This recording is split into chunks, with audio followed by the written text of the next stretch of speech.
Oi pessoal, aqui é a Ana. Hoje eu trago mais uma resenha literária para vocês. O livro de hoje é o Do que é feita a maçã, do Amos com Shira Haddad. Meu livro tá amassado, tá gente? Porque minha filha, né, amassou. Mas esse livro aqui é um livro de não ficção do Amos e na verdade é uma conversa com várias conversas, né, com a Shira Haddad. A Shira, ela trabalhou com o Amos quando ela, na parte da edição do livro dele, um livro chamado Judas, que é um livro de ficção. Então, quando ela estava ali, né, trabalhando na parte de edição e tal do livro, eles acabaram ficando amigos e tinham várias conversas e tal. E várias conversas eles acabaram gravando, botavam um gravador ali e ficavam conversando. E essas conversas acabaram se tornando esse livro aqui. Mas assim, não é uma entrevista, embora o livro sempre comece ali com uma pergunta da Shira e aí ele vai responder e ela vai fazer outras perguntas.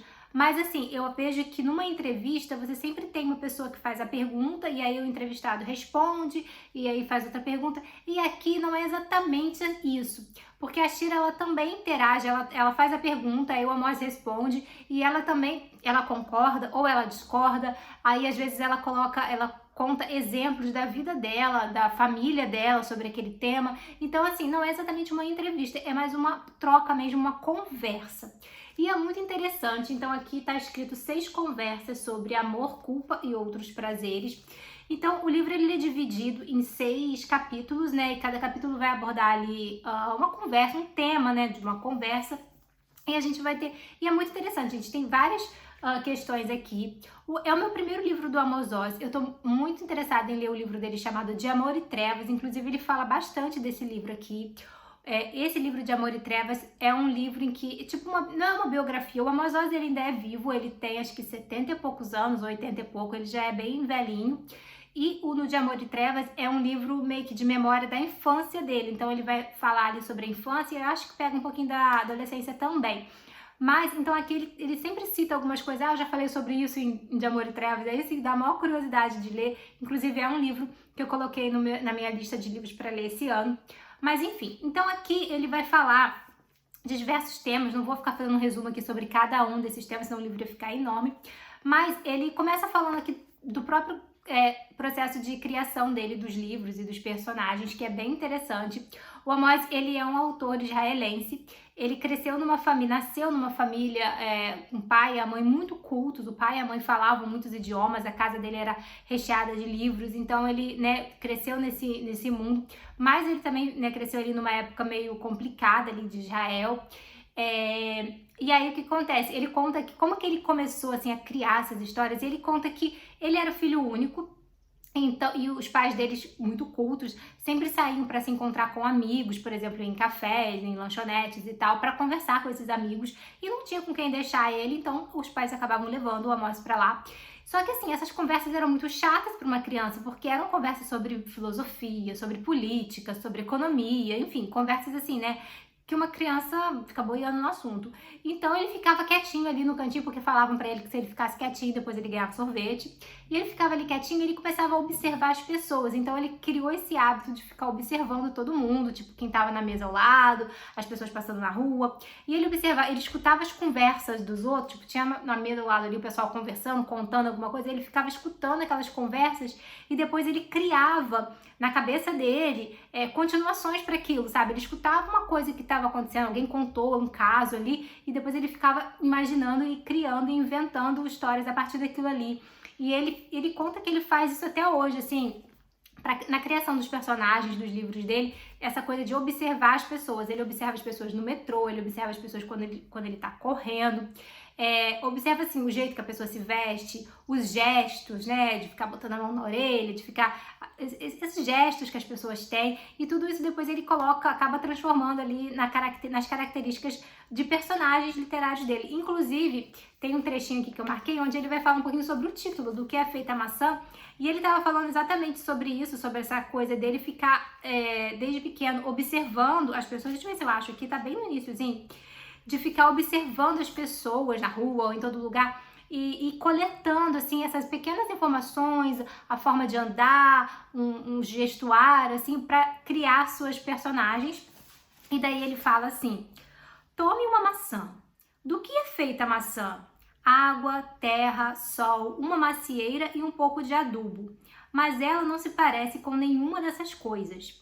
É feita delas, mas não se parece com elas. Assim é uma história, que com certeza é feita de uma soma de encontros e experiências e atenções. Então é bem isso assim para ele, sabe? Ele vai pegando um pouquinho de cada coisa que ele vai vendo ao longo assim da vida e tal, dos dias e vai juntando tudo e botando sua criatividade ali, formando suas histórias.